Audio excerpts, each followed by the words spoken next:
Hello everyone, कैसे हैं आप सब। मैं doctor Ram Meher Beniwal YouTube channel perfect zone में आपका स्वागत करता हूं, अभिनंदन करता हूं। प्रिय विद्यार्थियों,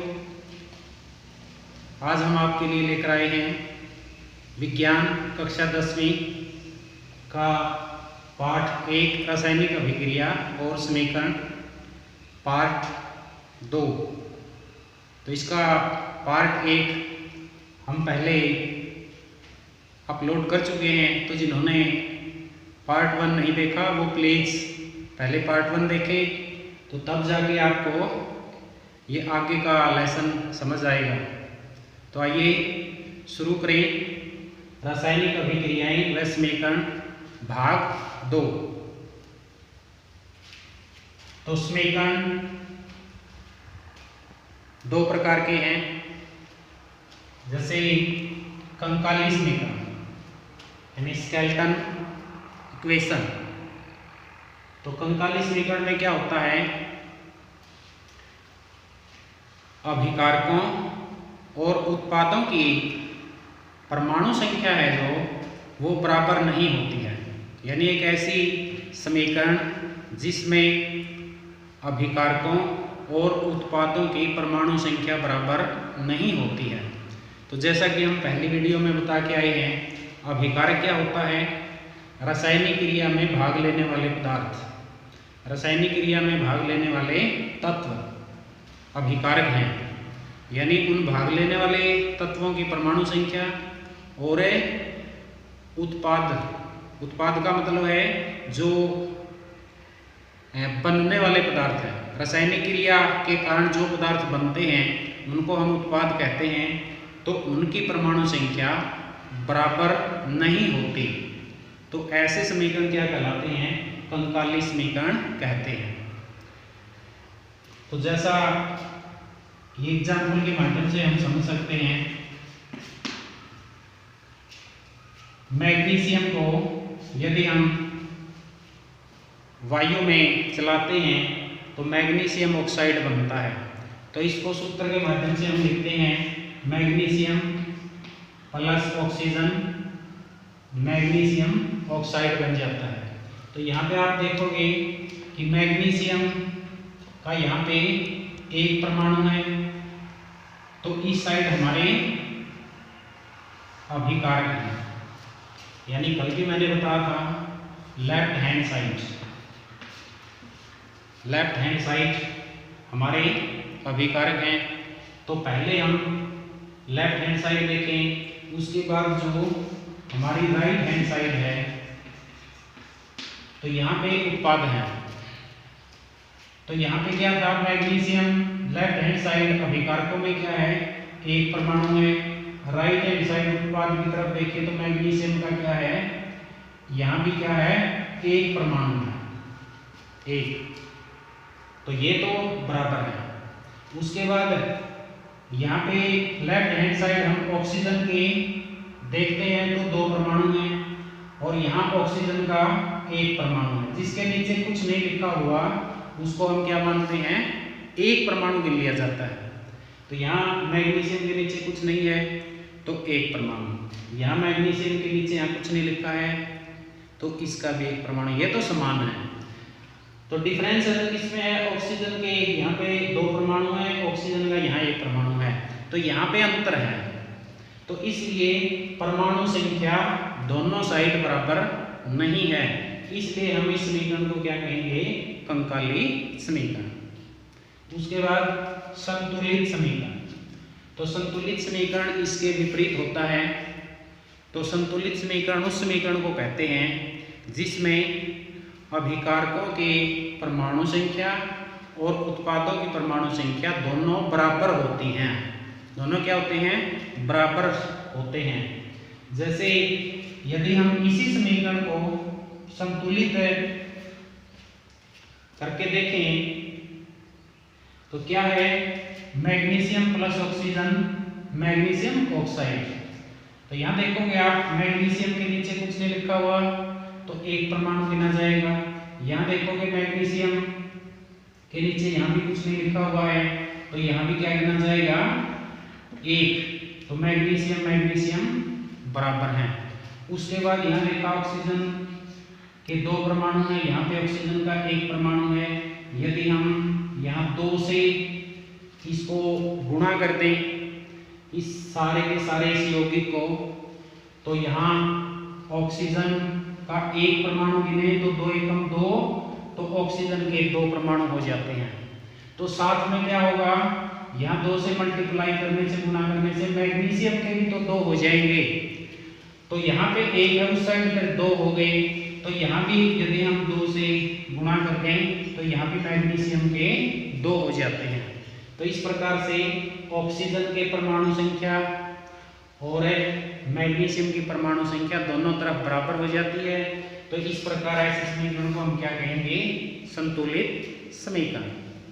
तो नेक्स्ट जो स्टेप है हमारा वो क्या है, संतुलित समीकरण का क्या महत्व है कि समीकरण को संतुलित क्यों किया जाता है, इसका क्या महत्व है हमारे साइंस में। तो जैसा कि एक विज्ञानी हुए हमारे एंटोनी लावोइसियर, तो इनको हम फादर ऑफ केमिस्ट्री भी कहते हैं, यानी रसायन विज्ञान के पिता। तो जीके के लिए काफी इंपॉर्टेंट क्वेश्चन है। तो इन्होंने एक नियम दिया था जिसको हम द्रव्यमान संरक्षण का नियम कहते हैं, द्रव्यमान संरक्षण का नियम। तो ये नियम क्या है कि कोई भी रासायनिक क्रिया जब होती है तो उसमें द्रव्यमान न ही तो निर्माण होता है द्रव्यमान का, न ही द्रव्यमान का विनाश होता है। तो क्या, न ही तो द्रव्यमान का निर्माण होता है, न ही द्रव्यमान का विनाश होता है। द्रव्यमान जितना भी अभिकारकों का द्रव्यमान होता है उतना ही उत्पादों का द्रव्यमान भी होना चाहिए इस नियम के मुताबिक। तो दूसरी बात क्या है इसमें कि अभिकारकों की जितने भी परमाणु संख्या थी उसी के बराबर उत्पादों की भी परमाणु संख्या होनी चाहिए। तो इस नियम में ये 3 बातें बताई गई हैं। वो कौन सी बातें, एक बार फिर मैं रिवाइज करवा देता हूँ कि द्रव्यमान न तो निर्मित किया जा सकता है न ही विनाश किया जा सकता है। द्रव्यमान जितना है उतना ही रहता है, कोई भी रासायनिक क्रिया हो, यानी जितनी मात्रा में हमने द्रव्यमान अभिकारकों का लिया था उतना ही द्रव्यमान उत्पादों का भी मिलना चाहिए। तो अभिकारकों का द्रव्यमान और उत्पादों का द्रव्यमान बराबर होना चाहिए। अभिकारकों की परमाणु संख्या और उत्पादों की परमाणु संख्या बराबर होनी चाहिए। तो इस नियम का ये मतलब है। तो इसलिए हमें समीकरण को संतुलित करने की आवश्यकता पड़ती है। जैसे एग्जाम्पल के रूप में हम देखेंगे कि जिंक और सल्फ्यूरिक अम्ल की क्रिया करवाने से जिंक सल्फेट और हाइड्रोजन गैस पैदा होती है, यानी जिंक और सल्फ्यूरिक अम्ल को मिलाने से जिंक सल्फेट और हाइड्रोजन बनती है। तो यदि हम इनको शब्दों के माध्यम से, जैसे कि यहाँ लिखा गया है जिंक शब्द लिखा है, सल्फ्यूरिक अम्ल शब्द लिखा है, जिंक सल्फेट एक शब्द लिखा है, हाइड्रोजन एक शब्द लिखा है, तो इसको हम शब्द समीकरण कहेंगे। तो इसको क्या बोलेंगे हम, ये शब्द समीकरण है क्योंकि हमने शब्दों में लिखा है इसको। यदि हम इसको प्रतीक बना के लिखें, यदि हम इसको सूत्र बना के लिखें कि जिंक का प्रतीक क्या है Zn, सल्फ्यूरिक अम्ल का जो सूत्र है वो क्या है H2SO4, जिंक सल्फेट, जिंक का जैसा हमने देखा Zn है, सल्फेट SO4 है यानी जिंक सल्फेट, उसके बाद हाइड्रोजन में क्या है H2। अब हमने इन शब्दों के सूत्र लिख दिए चारों के। तो यदि हम इस तरह से इसको लिख दें इक्वेशन को, तो ये सूत्र समीकरण कहलाता है। यानी इस समीकरण को हमने सूत्रों के माध्यम से लिख दिया तो ये सूत्र समीकरण है। तो अब हम क्या देखेंगे कि यहाँ जो लेफ्ट हैंड की साइड है, लेफ्ट हैंड यानी जैसे हम यहाँ देखें तो लेफ्ट हैंड मेरे इस साइड ये अभिकारक है और ये राइट हैंड की तरफ है उत्पाद है। तो अब हम इस समीकरण में जैसे 4 तत्व दिए गए हैं, जिंक, हाइड्रोजन, सल्फर, ऑक्सीजन। तो इन 4 तत्वों के अभिकारकों और उत्पादों की परमाणु संख्या की तुलना करेंगे। तो जैसा पहला जो तत्व है हमारा जिंक, तो जिंक के नीचे कुछ नहीं लिखा है, अभिकारकों की तरफ भी उत्पादों की तरफ भी। इसका मतलब यहाँ भी एक परमाणु है, यहाँ भी एक परमाणु है। तो अभिकारकों की तरफ एक परमाणु, उत्पादों की तरफ एक परमाणु। उसके बाद अगला जो तत्व है वो है हाइड्रोजन। अभिकारकों की तरफ इसके नीचे 2 लिखा हुआ है, उत्पादों की तरफ 2 लिखा हुआ है। तो इसका मतलब दोनों तरफ 2-2 परमाणु। उसके बाद एस का मतलब है सल्फर। तो सल्फर के नीचे भी यहाँ कुछ नहीं लिखा है, अभिकारकों की तरफ और उत्पादों की तरफ भी कुछ नहीं लिखा है। इसका मतलब सल्फर का यहाँ भी एक है, उत्पादों की तरफ भी एक है। उसके बाद जो अगला तत्व है वो ऑक्सीजन के यहाँ पे 4 परमाणु हैं, अभिकारकों की तरफ, उत्पादों की तरफ देखें तो ऑक्सीजन के 4 परमाणु हैं। तो इस प्रकार हम देखते हैं कि अभिकारकों की तरफ और उत्पादों की तरफ जो परमाणुओं की संख्या है वो बराबर है। तो इस प्रकार ये समीकरण है जो ये द्रव्यमान संरक्षण के नियम पर बिल्कुल खरा उतरता है। हमारा अगला स्टेप है समीकरण को संतुलित करना। तो जैसे कोई भी रासायनिक समीकरण दिया गया है उसको संतुलित करने का क्या तरीका है, क्या प्रोसेस है। तो इसमें पहला चरण में क्या होता है, जो भी रासायनिक अभिक्रिया दी गई है उसको पहले हम सूत्र के माध्यम से लिखेंगे। उसके बाद क्या करेंगे, सभी तत्वों को एक बॉक्स के अंदर बंद करेंगे। जैसे कि ये रासायनिक अभिक्रिया दी गई है, फेरस प्लस H2O पानी, ये दोनों मिलकर फेरस ऑक्साइड प्लस हाइड्रोजन पैदा करते हैं। यानी जब हम फेरस का मतलब है आयरन, लोहा, यानी जब हम लोहे को पानी के अंदर डालते हैं तो फेरस ऑक्साइड बनता है और हाइड्रोजन गैस उत्पन्न होती है। तो इस अभिक्रिया को हम इस प्रकार से सूत्र के माध्यम से लिख सकते हैं, ferrous plus H2O, ferrous oxide hydrogen. तो सबसे पहला हमारा जो चरण क्या है, प्रत्येक सूत्र को बॉक्स में बंद कर दें। तो जैसे ये सूत्र दिया गया है फेरस का, तो इसको हम बॉक्स में बंद कर देंगे। H2O पानी का जो सूत्र है इसको बंद कर देंगे। उसके बाद फेरस ऑक्साइड का जो सूत्र दिया गया है इसको बॉक्स में बंद कर देंगे। उसके बाद हाइड्रोजन का जो सूत्र दिया गया है उसको हम बॉक्स में बंद कर देंगे। तो नेक्स्ट जो चरण है अगला, तो उसमें हम क्या करते हैं, तत्वों के परमाणुओं की संख्या नोट की जाती है। यानी किसी रासायनिक अभिक्रिया में जितने भी तत्व दिए गए हैं, एलिमेंट्स दिए गए हैं, उनकी परमाणु संख्या नोट की जाती है। फॉर एग्जाम्पल हम देखेंगे इस रासायनिक अभिक्रिया के अंदर जो पहला तत्व दिया गया है वो क्या है, वो है फेरस। तो फेरस यहाँ पे कुछ नहीं लिखा हुआ इसके नीचे, तो इसका मतलब एक परमाणु, इसका कितना परमाणु है, एक। उत्पादों की तरफ हम देखें, फेरस इसके नीचे कितना लिखा हुआ है, 3, यानी उत्पादों की तरफ है फेरस के 3 परमाणु। तो जैसा कि मैं पहले ही बता के आया हूँ कि हमारे लेफ्ट हैंड की तरफ जो है वो अभिकारक है हमारे राइट हैंड की तरफ है जो वो उत्पाद है। तो लेफ्ट हैंड वाले अभिकारकों के नीचे लिखते जाओ, राइट हैंड वाले उत्पादों के नीचे लिखते जाओ। तो यहाँ पे एक है और राइट हैंड की तरफ है कितने हैं, 3 परमाणु। उसके बाद अगला जो हमारा तत्व है वो है हाइड्रोजन। हाइड्रोजन, हाइड्रोजन के नीचे क्या लिखा हुआ है, 2।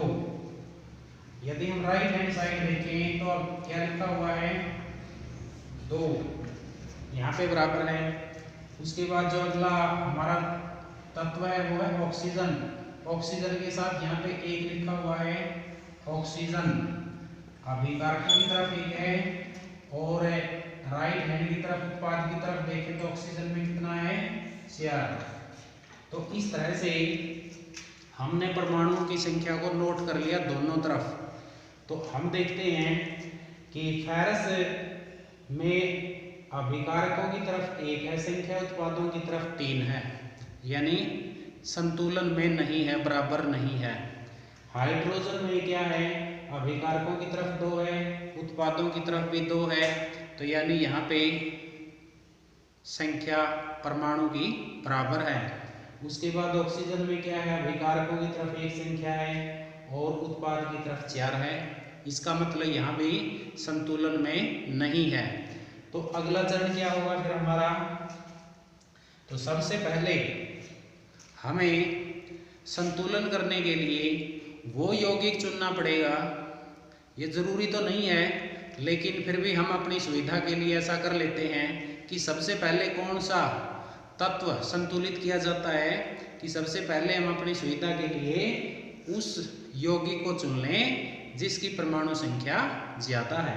तो इस सूत्र में हम देखते हैं तो सबसे ज्यादा संख्या हमारे इस साइड लग रही है, 4। तो इसलिए हम सबसे पहले क्या करेंगे, फेरस ऑक्साइड को चुन लेते हैं। सबसे पहले क्या करेंगे, फेरस ऑक्साइड को चुन लिया। और फेरस ऑक्साइड में से भी क्या करना है, फिर हमने उस तत्व को चुनना है जिसकी संख्या ज्यादा है। तो फेरस ऑक्साइड एक यौगिक है क्योंकि इसमें फेरस और ऑक्सीजन 2 तत्व मिले हुए हैं, उसको हम यौगिक बोलते हैं जिसमें 2 तत्व मिले हुए हो।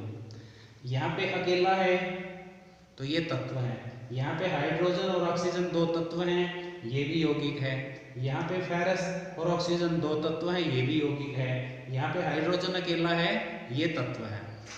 तो सबसे पहले इस तत्व को उठाएंगे क्योंकि इसमें परमाणु संख्या ज्यादा है और इसमें से भी सबसे ज्यादा किसकी है, ऑक्सीजन की, इसलिए पहले हम ऑक्सीजन को लेते हैं।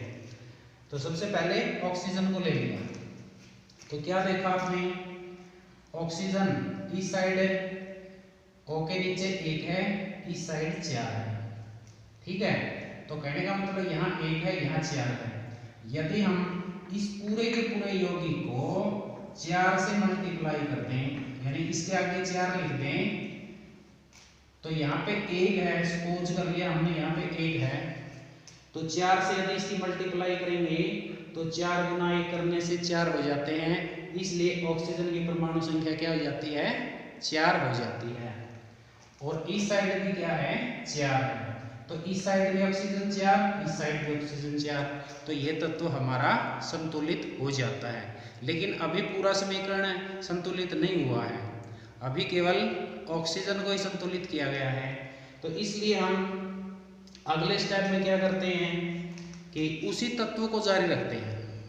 लेकिन यहाँ पे हमने एक बात को ध्यान में रखना है कि जैसे ही हमने यहाँ H2O को 4 से गुणा की तो किसी भी यौगिक का यहाँ पे सूत्र नहीं बदलना चाहिए, किसी भी तत्व का यहाँ पे सूत्र नहीं बदलना चाहिए।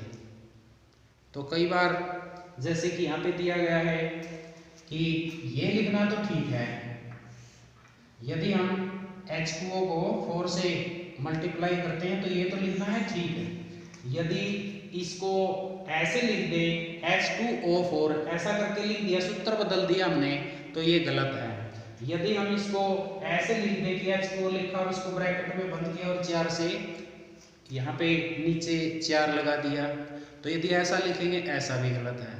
इसका मतलब क्या है, हमने इस सूत्र को चेंज कर दिया, ये चेंज कर दिया, ये चेंज कर दिया, सूत्र चेंज नहीं होगा। That is clear? ओके। तो नेक्स्ट जो हमारा स्टेप है वो क्या है? 4, एक ही तत्व को लेकर आगे बढ़े। जैसे हमने यहाँ ये यौगिक लिया है, ऑक्सीजन को हमने बराबर कर दिया। अब ये नहीं कि हम हाइड्रोजन को संतुलित करने लग जाएं, क्योंकि अभी आगे इस तत्व के संतुलन करने से इस समीकरण में कुछ गड़बड़ आई है, उसको भी सही करना है, उसी तत्व को लेके आगे बढ़ेंगे। तो नेक्स्ट हम क्या देखेंगे कि जैसे यहाँ पे हमने H2O को 4 से गुणा किया, ऑक्सीजन के 4 परमाणु हो जाते हैं, ये बात सही है। लेकिन साथ में हाइड्रोजन को 4 दूना 8, 4 को 2 से मल्टीप्लाई करेंगे तो हाइड्रोजन के भी तो यहाँ पे 8 हो जाते हैं। उस साइड देखेंगे तो हाइड्रोजन के कितने हैं? 2। तो इसलिए इसको फिर बैलेंस करना पड़ेगा हाइड्रोजन को। तो अब हमें लेफ्ट हैंड साइड में हाइड्रोजन 8 हो चुके हैं, तो अब हमें राइट हैंड साइड की तरफ है क्या करना पड़ेगा? हाइड्रोजन को यहाँ पे 4 से मल्टीप्लाई करना पड़ेगा। तो अब देखोगे कि यहाँ भी हाइड्रोजन के 8 हैं और इस साइड भी 4 दूनी 8 हैं, हाइड्रोजन के 8 है हो जाते हैं। तो यहाँ पे देखो ऑक्सीजन 4, ऑक्सीजन 4, परमाणु संख्या बराबर, 4 दूनी 8 हाइड्रोजन के 8, उस साइड भी 4 दूनी 8 हाइड्रोजन के 8। तो अब ऑक्सीजन और हाइड्रोजन दो तत्व हमारे संतुलित हो चुके हैं। तो नेक्स्ट जो स्टेप हमारा वो क्या है? अब अगला तत्व चुन लें। अब अगला तत्व क्या बचा हुआ है? वो है फेरस, क्योंकि इस रासायनिक अभिक्रिया में केवल 3 तत्वों ने ही भाग लिया था। तो अब फेरस है, तो फेरस को आप देखेंगे जैसे यहाँ पे फेरस के नीचे 1 है और उस साइड में अभिकारकों की तरफ, उत्पादों की तरफ सॉरी, फेरस के नीचे 3 लिखा हुआ है। तो यहाँ पे 1, यहाँ पे 3। तो क्या कर दें? यदि हम फेरस को 3 से गुणा कर दें तो यहाँ पे 1 है, 3 को 1 को गुणा करेंगे तो 3 एकम 3। तो यहाँ फेरस के 3 परमाणु हो जाते हैं, उस साइड फेरस के 3 परमाणु हैं। तो इस प्रकार फेरस भी क्या हो जाता है? संतुलित हो जाता है। तो प्रिय विद्यार्थियों, इस प्रकार से हम ये 5 चरण अपनाकर किसी भी रासायनिक समीकरण को संतुलित कर सकते हैं। तो अब एक बार इसको वेरीफाई करके देख लेते हैं। अब ये फार्मूला बन जाता है हमारा। तो यहाँ पे देखिए फेरस को 3 से मल्टीप्लाई करने से फेरस 3, हाइड्रोजन के 2 परमाणु पहले दिए गए हैं, यदि 4 से मल्टीप्लाई करेंगे तो 8, इस साइड देखेंगे तो हाइड्रोजन के 4 दूनी 8, ये भी बराबर है। यहाँ पे ऑक्सीजन 1 है, 4 से मल्टीप्लाई किया, ऑक्सीजन 4, ऑक्सीजन के यहाँ 4 हैं। तो इस प्रकार अभिकारकों की तरफ परमाणुओं की संख्या बराबर हो जाती है उत्पादों की तरफ परमाणुओं की संख्या से। तो इस प्रकार से हमारा समीकरण है जो संतुलित हो जाता। इस प्रकार हम देखते हैं ये दिया गया समीकरण संतुलित हो जाता है। तो प्रिय विद्यार्थियों, संतुलित करने की जो ये विधि है, किसी भी समीकरण को इस तरह से यदि हम संतुलित करते हैं तो इस विधि का नाम क्या है? हिट एंड ट्रायल विधि। तो इसमें हम छोटे से छोटे गुणांक लेकर बार बार गुणा करते रहते हैं। तो इस विधि का नाम क्या है? हिट एंड ट्रायल विधि। तो इसी के साथ हमारा विज्ञान का भाग नंबर 2 में हम इतना ही करेंगे। तो आप सभी का बहुत बहुत धन्यवाद। जो इस चैनल पे नए आए हैं वो प्लीज़ चैनल को लाइक करें, शेयर करें और सब्सक्राइब करें।